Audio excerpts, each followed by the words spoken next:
Hi, everyone. Thank you for joining us for today's BERDO Review Board hearing. My name is Diana Vasquez. I'm the BERDO Review Board manager. The BERDO Review Board does not currently have an appointed chair, so I'm going to lead us in a vote for acting chair for today's meeting. Does anyone from the review board want to make a motion to nominate someone to serve as acting chair today?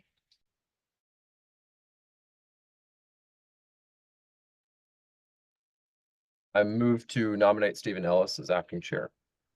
Thank you. Is there a second? Second. Thank you. Great. I will now Now we will conduct a vote on the motion to nominate, Stephen Ellis as acting chair. On the motion, how do you vote? I believe Board Member Ellis, you're first. Aye. Sorry, I'm a little bit lost. I'm just going to go down my screen. Board Member Nelson. In favor? Board Member Faruqi. Aye. Board Member Lattimore. Aye. And I don't believe we have Board Member Jacobs yet. Okay, great. So the ayes have it. I will now pass the meeting over to Board Member Ellis. All right, thank you, Diana. Good afternoon. I am calling this public meeting to order at 4:36 p.m. in accordance with the Building Emission Reduction and Disclosure Ordinance regulations adopted pursuant to the Building Emission Reduction Disclosure Ordinance, Boston City Code Ordinance Section 7-2.2. The BERDO Review Board will hold a virtual public hearing at 4:30 August 12th to review the following topics in regard to the reduction of greenhouse gases from building energy production and consumption so as to promote the public health and welfare of Boston residents. In accordance with the Commonwealth of Massachusetts Executive Order suspending certain provisions of the open meeting law, we are conducting this public meeting online. To ensure public access to the deliberations of the BERDO Review Board, the public may access this call through telephone and video conferencing. Members of the public will have an opportunity to ask questions and provide public comment. To do so, please raise your hand or type in the chat in the application via the Zoom meeting platform. If you are calling in and cannot use the platform, you can raise your hand by pressing *9. Send your questions to staff via email at berdoreviewboard@boston.gov. For the record, I am Stephen Ellis, acting chair of the board. I will now conduct a roll call of board members. Board members, please say your name in the order that they appear on the slide. Stephen Ellis. Hassan Faruqi. Gail Lattimore. Jack Gabriela Nelson. Coletta Zapata. Sorry. Okay, I heard Councilor Coletta Zapata is also on the call. I believe that was correct. Yes, happy to be here. Thank you so much. Not a problem. Staff will now introduce themselves. Hannah Payne, Director of Carbon Neutrality in the Environment Department. Diana Vasquez, BERDO Review Board manager. Ziggy Chin, BERDO Review Board Assistant. Here is the agenda for today's meeting. We will start with the approval of the meeting minutes. Next, we'll discuss and vote on Fenway CDC's building portfolio application. Next, we will hear from the city. We will hear the city's request to authorize the Environment Department to discuss adjustment with applicants before a hearing. The city team will then provide administrative updates, and finally, we will adjourn. First on the agenda is to approve the previous meeting minutes from July 8th. Are there any questions or comments regarding the previous meeting minutes?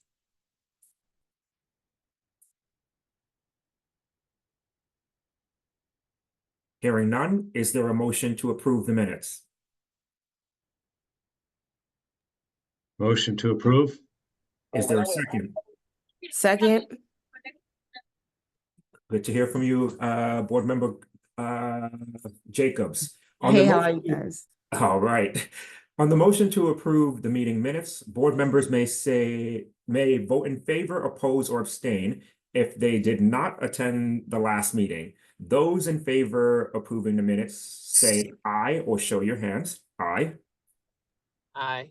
Aye. Aye. Aye. Board members abstain, say abstained. Board members opposed, say nay.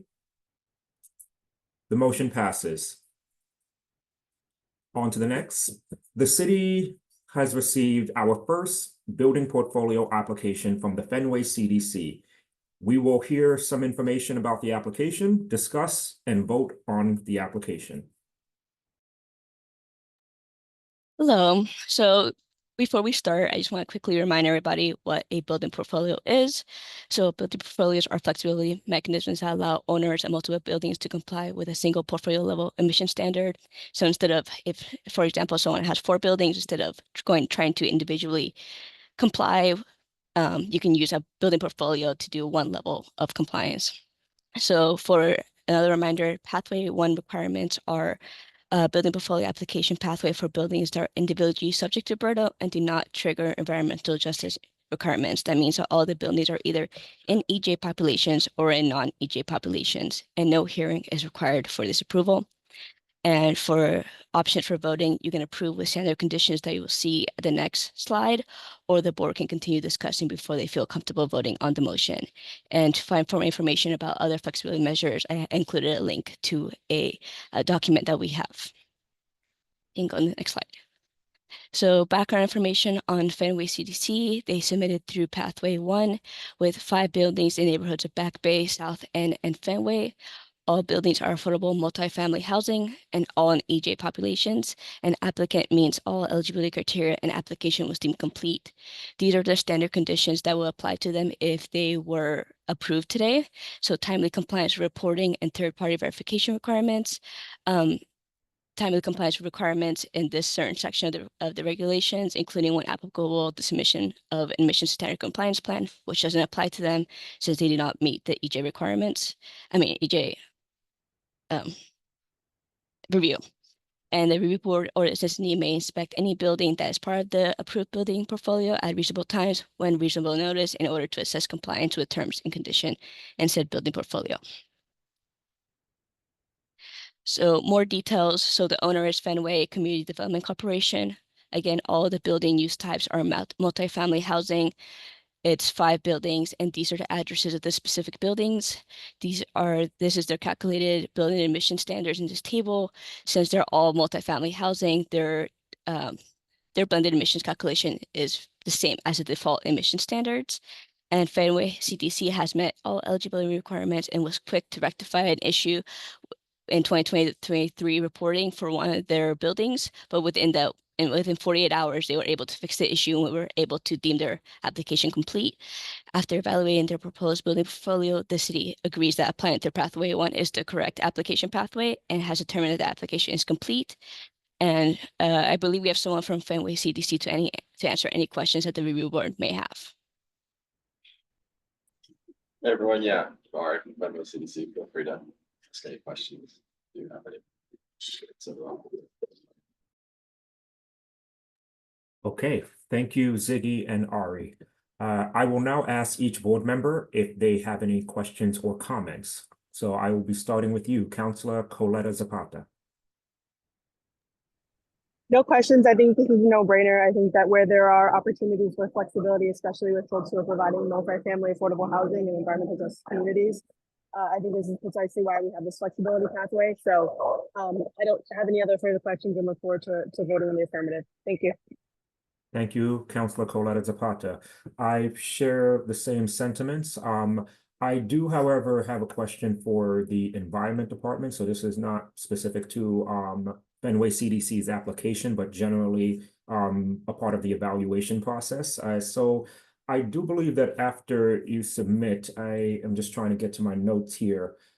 What happens if an applicant is unable to get the approval with the Registry of Deeds and send that proof to the Environment Department in a timely fashion? Like what occurs there? I'm just wondering about that portion when I was reviewing the review template that was sent to us. So I can answer that. So we're going to be working with applicants to send them kind of what they would need to include in that. And it's a pretty straightforward process for completing that registry. I think if the applicant is truly running into issues there, I think we're willing to work with them to troubleshoot that and make sure that that goes through. But that is a requirement within the regulations and is a fairly straightforward process to get that registration with the Registry of Deeds. Okay, thank you, Hannah. And I second everything that Councilor Zapata said, so I have no further questions or comments at this time. I will now turn it over to Board Member Faruqi. Thank you, Mr. Chairman. Ari, thanks for being here. And am I correct in assuming that all of the units of housing under this portfolio are income qualified housing? Are you asking if all units in this portfolio are deed restricted or? Yes, yeah, deed restricted. Yeah, sure. So no, we have this about four. Actually, no, this portfolio is probably a bit of like about around 200. I would say a rough estimate of units. Actually, sorry, I'm confusing my whole portfolio of affordable housing with the portfolio that's included in this portfolio. Yeah, this is all deed restricted. None of this. We have some affordable housing in our portfolio that we own that has a few market rate units spattered in there, but none of those are included in the building portfolio for which we applied for this flexible measure. So sorry about that confusion, but that's correct. No worries. Thank you. Great. Cool. And my final and second question is, why are you seeking this flexibility measure? Yeah, absolutely. So we have a few buildings here, one in particular that is non-compliant. The other ones are in pretty good standing in terms of their efficiency and are set to be BERDO compliant for a few years now, at least till 2030. So past that, we want to do some deep energy retrofit type related work at our non-compliant buildings. That is a bit of especially this one building, Burbank Gardens, which is included in this portfolio, which is our most inefficient building of all of our buildings that we own. That's a bit of a longer process, and that we can't kind of do all that work to get to compliance within 2025. We've taken steps to achieve that. We received a decarbonization report that was funded by LISC, and then we've recently applied for climate ready housing funding from LISC to do a zero over time decarbonization project at the site. We also applied for BERDO funding to do the decarbonization project, the same decarbonization project at the site.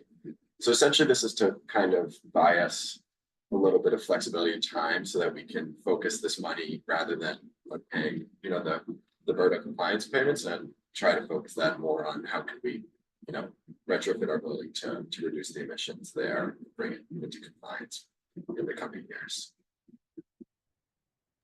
Got it. Great, thank you. Actually, I have one other question. Sure. Besides the measures that you've already taken, and it's good to hear about those, are there additional places where you feel you need support in terms of reaching those compliance targets? Yeah, it's a good question. I mean, I think it's a pretty steep, I think, drop after 2030. So while we're trying to get this one building I referred to, Burbank Gardens, do this project now, we're going to have to do similar projects at other sites down the road for our buildings that might be compliant now, but won't be, say, in 2030. And we haven't really started that process yet. So I think, we're interested. We want to get decarbonization studies for all of our properties. So funding opportunities for those decarbonization studies, but also the amount of kind of staff time that goes into organizing those, it's pretty significant.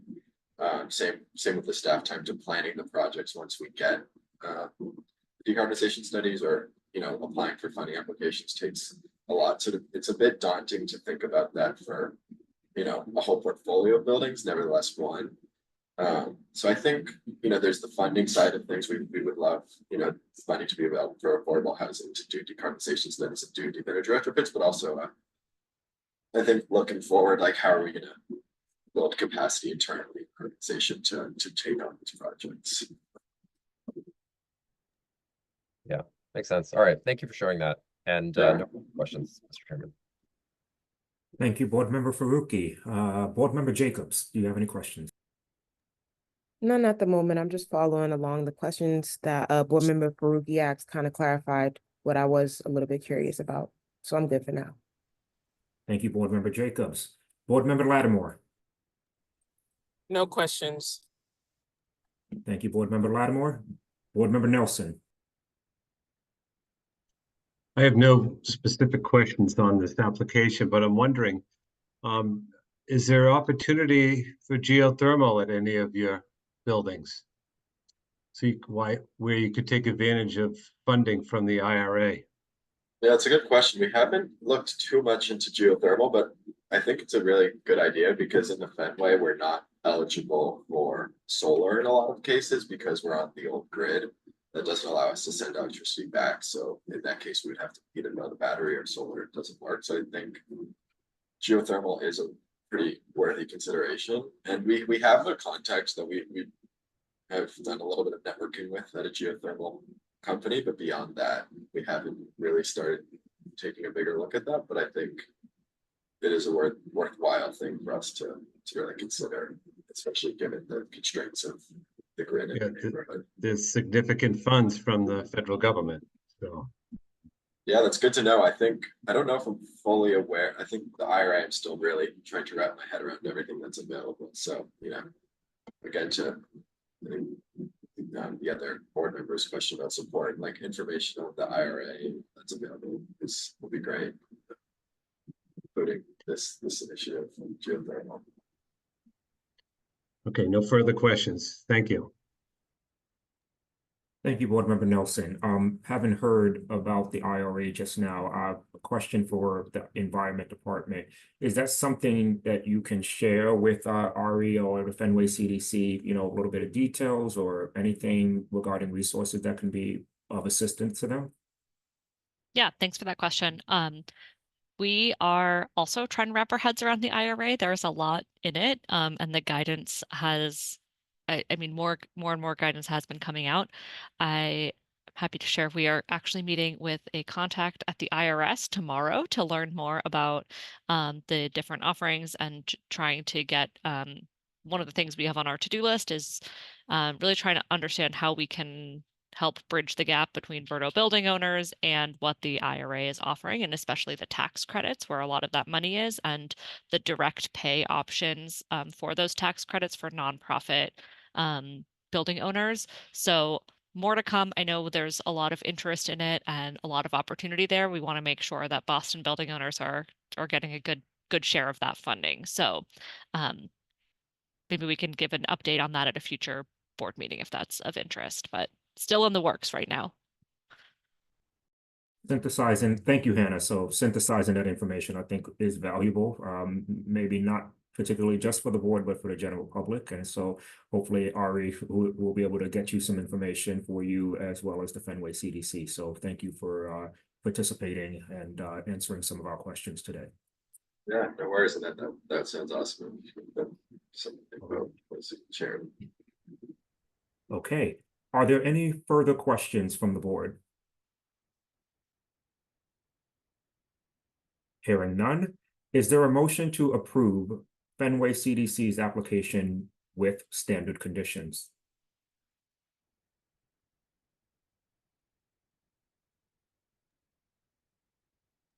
I make the motion to approve. Second. Here in a second. Okay.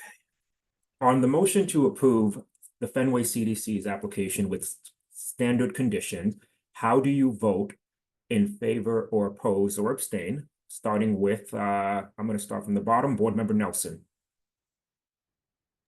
In favor. Board Member Lattimore.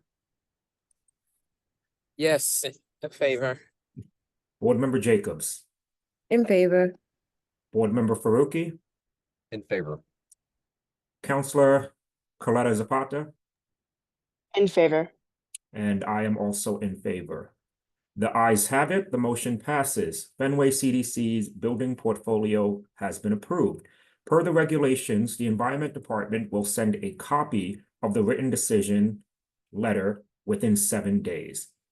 So with that being said, RE and Fenway CDC, congratulations on being the first, building portfolio that has been approved. Nevertheless, I believe we can move on from here. Thanks so much. Looking forward to next steps and being in touch. And Diane, am I all set for today? Yes, thank you all for Great. joining, but you are welcome to leave. Great. Thanks, everyone. Nice to meet you all and see you all. Bye. Okay. We are going to hear the city's request to authorize the Environment Department to discuss adjustments with applicants ahead of a hearing, including items such as proposed relief, supporting evidence, and proposed special conditions. I will now hand it over to Hannah. Yes, thank you, Board Member Ellis. So this is perhaps a little wonky, but our request here today is really about enabling staff in the Environment Department to discuss adjustments with with applicants of flexibility measures ahead of a public hearing. So per the ordinance, the review board, you all have discretion over the approval and denial of flexibility measures. You will still retain that. But there's a lot of behind the scenes work that is really helpful, I think, for staff to do and for your own sake in terms of time management for us to kind of discuss with applicants items like proposed relief, supporting evidence, proposed special conditions of approval, especially on hardship compliance plans. So we are requesting kind of formal authorization from all of you to give us the green light to have those discussions with applicants ahead of bringing those applications to a public hearing. We think this will enable the applicants to bring forward stronger applications that you'll be better equipped to ask questions of and respond and vote on. So again, you will retain all of the discretion over the approval and denial of flexibility measures and can still have discussions with applicants at the public hearings, request your own adjustments to their applications related to relief, supporting evidence, and special conditions and things that staff talk about with applicants. But this would give kind of us more ability to have those discussions with those applicants directly. So next slide. So for example, Environment Department staff may discuss a hardship compliance plan application and ask applicants to revise their application based on some guiding principles for proposed relief and proposed special conditions. So here are some examples of things that we've kind of been brainstorming in terms of those principles for relief, such as relief should be prioritizing enabling compliance work in buildings. So again, this is for hardship compliance plans. Then kind of looking at if on-site compliance work is not possible, that relief may focus on alternative actions that result in emissions reduction and other benefits. And then for any relief, there should be ways to measure that compliance and emissions reduction. So I think those are generally aligned with the ordinance. So hopefully these don't seem, out of the blue at all, but kind of being able to hone in on getting really clear about the relief that is being requested. One thing that we're seeing in some of the hardship compliance applications that we've received to date are that relief that is being requested isn't clearly articulated. And I think we can, as staff, can help applicants refine that relief that is being requested. So the ask is clearer. And then in terms of special conditions, as a reminder for long-term hardship compliance plans, applicants are asked to propose conditions for or special conditions specifically around EJ benefits. And so I think that is a newer thing for some applicants to kind of wrap their heads around. And so as staff, I think we can help advise them on types of special conditions to consider and what would potentially be amenable to the board or appropriate. I think that will build over time as you all are making more of these decisions as well. But kind of initial principles that we've identified, our conditions are set in addition to the relief authorized from the hardship compliance plan. So if you have relief and then you also have some special conditions, and that special conditions can be used to complement the requested relief, ensure that relief is implemented in a way that advances environmental justice and the goals of BERDO, and that special conditions should require commitments and demonstrate follow through on the commitments made in the relief. So examples might be providing updates to the review board on certain commitments that are being made, things like that. So those are some examples. And I think there's one more slide. Yes. So then just how this would kind of work in operation, we would receive an application. The Environment Department would do our review for completeness. But rather than just kind of making sure that all the boxes are checked, if there are things that we think could be improved or clarified in the applications, that we would reach out to the applicants about potential modifications, such as alternative relief, special conditions, and those things, and evidence that they could support additional information. And then if the application is complete, the application would be shared with the review board and added to the public agenda and discussed at a public meeting. So all of that would still exist. And this is really how most boards and commissions operate, right? You all have lots of other things that you are working on, and we are here to help. And so just kind of trying to formalize this and be transparent about what our role would be. So happy to answer any questions about that from you all. Thank you, Hannah. I will now ask each board members if they have any questions or comments. I'm actually going to go in the same order that I just did a second ago or a little while ago. So Board Member Nelson, do you have any questions or comments? No, I don't. This is another no-brainer in my mind. Thank you. Board Member Lattimore. Yeah, I agree. It makes a lot of sense for the city to be able to have discussions with applicants to kind of, make their application stronger and minimize the amount of time that it takes, or at least for the review board, or at least have the review board be able to have solid applications that, make it easier for us to review. My only question is the question about, and it makes sense that other commissions and review boards do the same kind of processes. So I understand that practically. I just wondered if there was any consultation with the city attorney around any of these kind of issues. Not a huge issue for me, but just curious. Gail, sorry, Board Member Lattimore, is your question about the role of staff generally, or consultation with the city attorney on specific applications as they come in? Oh, the role of staff generally, like what you just mentioned, like having these conversations. It sounds like it's a kind of protocol that other review boards and commissions have done, having conversations to kind of, firm up, make better the applicants,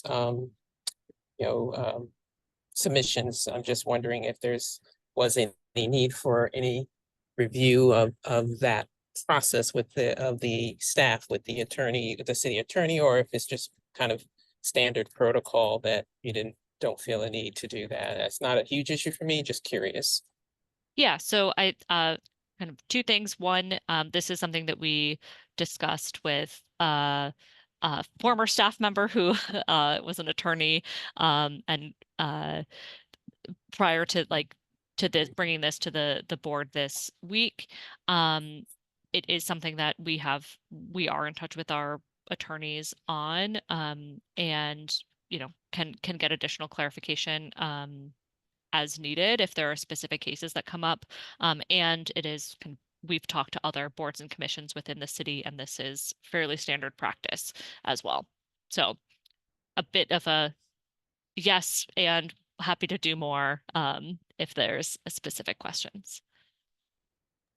Thank you. No, just curious, just wanted to get a general sense about the legal issues, if any, that were in this, but it sounds like there really isn't a need. So I'm fine. Thank you.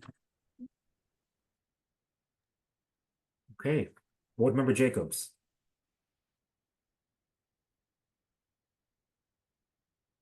No questions at the moment. Board Member Faruqi. Seems great to me. And I appreciate the staff being able to take on this role. As the number of applications for flexibility measures and such increases, I'm just, I want to be mindful of the staff's capacity to support all of our building owners in that. Do we have a general ballpark estimate of how the caseload is going to change over time as some of those emissions targets come into play? That is a great question. So I think that we're still expecting a good number of applications to come in for portfolios, but again, those are more straightforward, especially like the one that you all saw. Really those were just looking for completeness. Hardship compliance plans are the ones that take an extensive amount of review and kind of will have more of that back and forth with the applicants.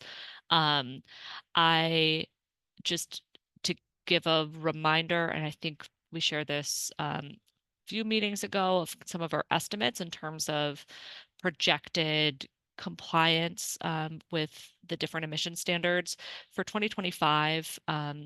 We are estimating that around like 85% of, between 75, well, maybe I need to get my numbers right. Let's say around 75, 80% are of buildings won't need to do anything to for 2025. Like they are already projected to be in compliance. We're refining those numbers. And then in 2030, a much larger amount of buildings will be needing to do something to come into compliance. So I think we will see an uptick of applications kind of through that 25 to 29 period as those smaller buildings come online and have to comply with the emission standard for the first time in 2030. But then also the emission standards decrease significantly in 2030 because they're meant to represent a 50% emissions reduction from a baseline. So I think that we will see an increase. What I think we're trying to see also how much that will be balanced out by, it takes a long time to review these initial hardship compliance plans because we've never done it before. The applicants have never done it before. The board has never seen them before. Staff is doing this for the first time. So it's taking an extended amount of time. But I think as we have more examples, we can point to ones that have been approved, special conditions that have been approved. I hope that that will make the process smoother for everyone. So I think there is potentially, we may see that we need to, increase staff capacity to handle that load, but also trying to, take it a day at a time and see how things are going. Sure. Yeah, thank you. Okay, so I thank you, Hannah, for presenting this. When I read over it, it just seems like again, a no-brainer in a way. The city or the environment department in this case is trying to be a good neighbor rather than putting these applicants through the process of getting it denied to then go back through it all over again. I also think that this is a great thing. I want to just ask one generic question regarding the applications that are coming in, knowing that we have a September 1st deadline for both the building portfolio as well as the individual compliance schedule. I have to admit I'm concerned about that date because it's a Sunday, and I suspect, it's before Labor Day weekend, you may have some difficulties with folks either remembering to submit on time and so on and so forth. I am not necessarily making a motion right now, but I think by the next board meeting, maybe if you can just give us a sense of how many applications are coming in with respect to your expectation and whether or not the environment department is, willing to extend the date or change the date to a weekday as opposed to it being a Sunday or that Monday being a holiday. So I just wanted to hear sort of your thoughts and feedback regarding that particular issue. I can take that one. I think we are looking at the date in general. We've gotten a couple requests for extending it, seeing if there's any opportunity to extend the deadline by, a few weeks even, as people are trying to get their applications together. That is something that we're considering, but I think need to do a little bit more due diligence on. We are, I think for the September 1st falling on a Sunday and then it being Labor Day, I think we are very willing to communicate to everyone that we will accept applications through the 3rd, like you would if you were filing your taxes, right? Tax day is always the 15th, but we also like to celebrate Patriots Day in Massachusetts, so we always get an extra day. So that is where we stand. We just need to communicate that out. Okay, that's definitely helpful, and Yep. especially as those building portfolios come in, and if the applicant is indicating that they intend to submit an ICS, I think that's a separate application, as we know. So I just want to make sure that we're offering flexibility wherever possible, but within a certain means, of course. So Yep. Thank you for that. Okay, now over to you, Councilor Coletta Zapata.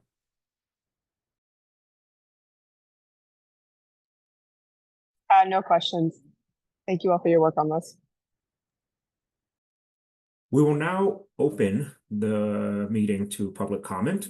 As a reminder, members of the public, to provide public comment, please raise your hand or type in the chat and application via the Zoom meeting platform.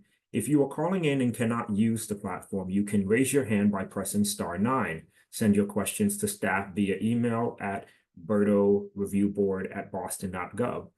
As a reminder, we are limiting questions to 3 minutes to ensure everyone has a chance to speak. We also ask that members of the public introduce themselves and their neighborhood. We will now give members of the public the opportunity to provide comments.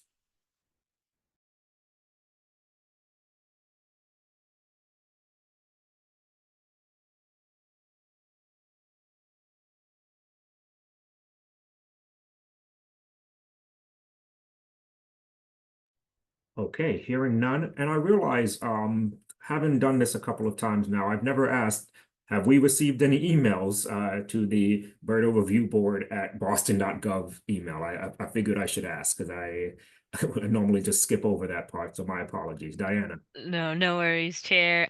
No, we have received no emails in the BERDO Review Board email. Thank you. Thank you. Are there any further questions or discussion points from the board? Hearing none, is there a motion to approve the city's requests as presented? Motion to approve? Is there a second? Second. On the motion to approve the city's request as presented, how do you vote, Councilor Coletta Zapata? Yes, and in favor. I am also in favor. Board Member Faruqi. In favor. Board Member Jacobs. In favor. Board Member Lattimore. In favor. Board Member Nelson. In favor. The ayes have it. The motion passes. Now we will cover administrative updates. Ziggy and Diana. Hi again. So I want to share with you the updates in our leadership and environment department. Brian Sweat, as you've heard, is our new Chief Climate Officer, and Oliver Sellers Garcia, which was the interim commissioner, has now become the permanent commissioner of the environment department, while also keeping his title of the director of the Green New Deal. Also want to share that we got our building portfolio application from the city of Boston through Pathway 2, and that includes 370 buildings. We are currently reviewing it for completeness, and we'll have it on the public agenda as soon as we can. There's also been an update in the nomination process for the 2 vacancies that we have on the board.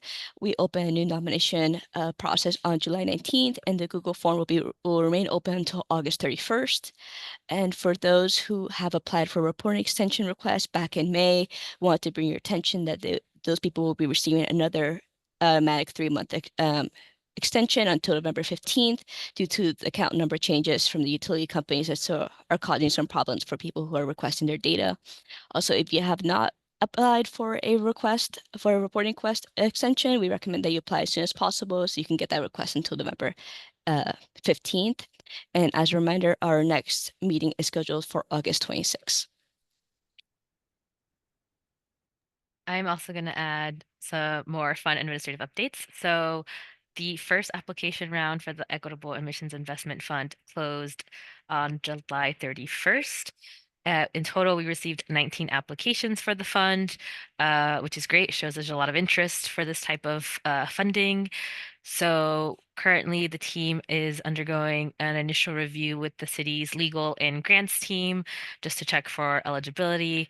Because this money is coming from city operating budget.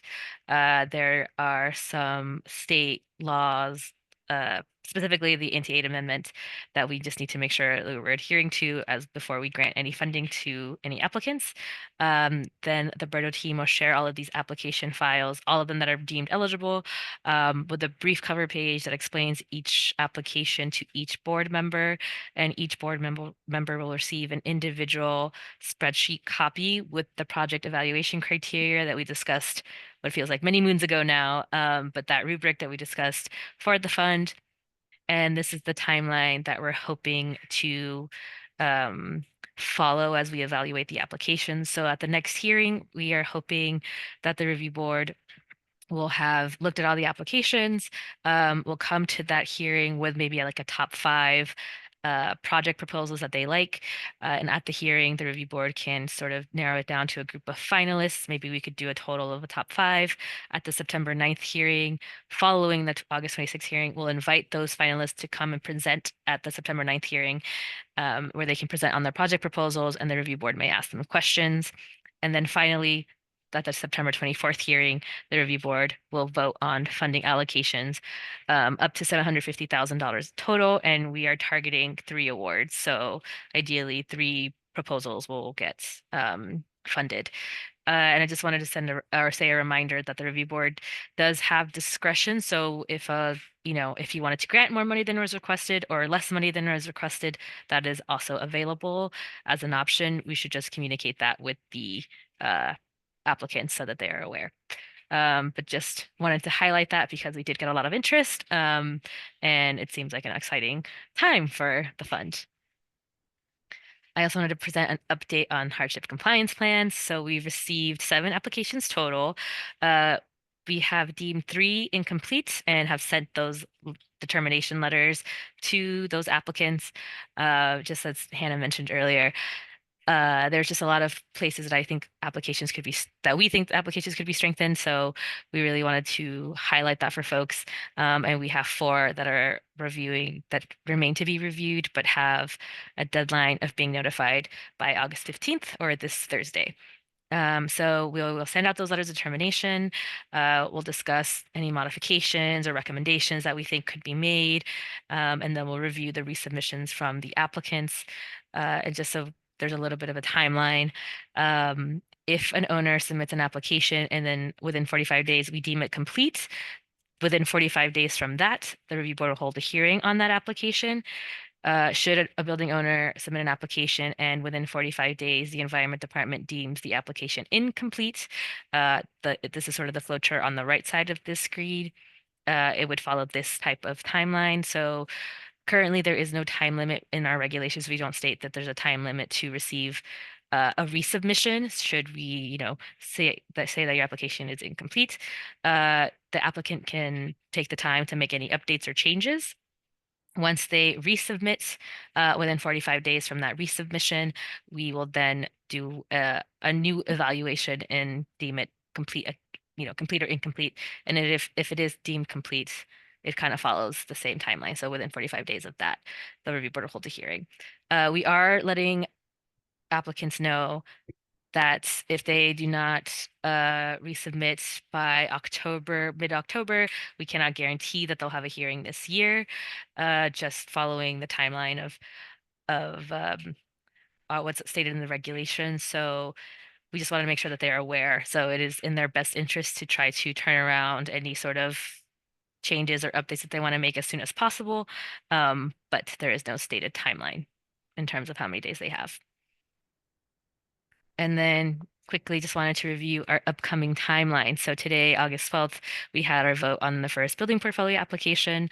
At our next hearing, we would we will like to discuss and narrow down a group of finalists for the Equitable Emissions Investment Fund at the, oh, sorry, September 1st is the deadline for building portfolios and individual compliance schedules, pending moving the deadline for holiday purposes. September 9th, we will hear from the fund finalists themselves as they present on their project proposals and answer any questions the review board may have. At the September 24th hearing, vote on the fund and hopefully finalize up to 3 awards. And a reminder that October 1st is the deadline for short-term hardship compliance plans as well. Those are all the updates we have on the city side. I just want to check quickly if there are any board members that have any questions about what Ziggy and Diana presented just now. Board Member Faruqi. Yes, thank you for these updates. Do we know how many nominations we've received for the open review board seats? Yes, that's a great question. So far we received 1 nomination. We do plan to send another reminder. So these 2 seats are seats that are reserved for positions or nominations via community-based organizations. So we have a closed list of CBOs that can nominate to the board. And we do plan to send a reminder to folks that the nominations process is open till the end of the month. But so far we have received 1 nomination. What would happen if we only receive 1 nomination? That's a great question. So we do state that we are accepting applications on a rolling basis after the deadline. So if we only receive 1 nomination, ideally that won't happen, but we will accept more nominations past the deadline, because a full board is better than not trying to find someone. Great, thanks. Any further questions? Okay, just one from me. Can you please remind me, if we do receive alternative compliance payments, do they go into the city's operating budget? Because I heard you talking about the money coming from the city's operating budget, and I'm just trying to understand that. Does the alternative compliance payments, are they subjected to those same rules because they either go there or are they going into their own separate place? Yeah, that's a great question. Oh, I don't know, somebody else. Okay, I can start, and then maybe Hannah, you can jump in. That's a good question, and just for some added background, for anybody who joined the meeting, the fund was seeded with $3.5 million from the city council and the mayor. That funding did come from the city's operating budget, and the city's operating budget is subject to anti-aid amendment. But the fund is going to be funneled or receive money through alternative compliance payments, and the ordinance and regulations state that any ACPs that are made go directly into the fund, and so the fund will receive money as building owners comply with BERDO emission limits. That being said,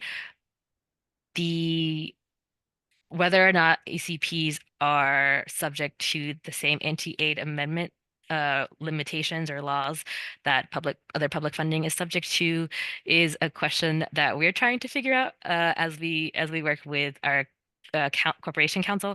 At the moment, we don't believe so. We don't believe that it's subject to the same limitations, but we're still researching it. I don't know, Hannah, if you wanted to add anything.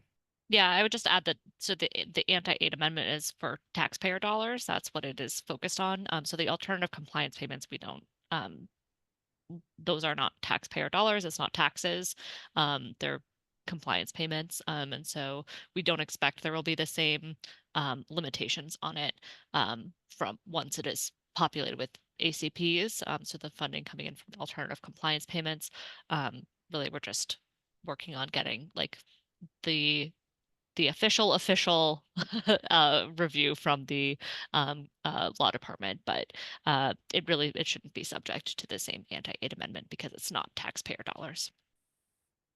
Thank you both. All right, just one last time, are there any further questions from the board? Is there a motion to adjourn this meeting? Motion to adjourn. Is there a second? Second? Okay, on the motion to adjourn this meeting, board members in favor say aye. Aye. Aye. Board members opposed say nay. The ayes have it. The motion passes. This meeting is adjourned at 5:25 p.m. Thank you all. Thank you. Thank you. Much. Have a good Thank evening, you. everybody. Two.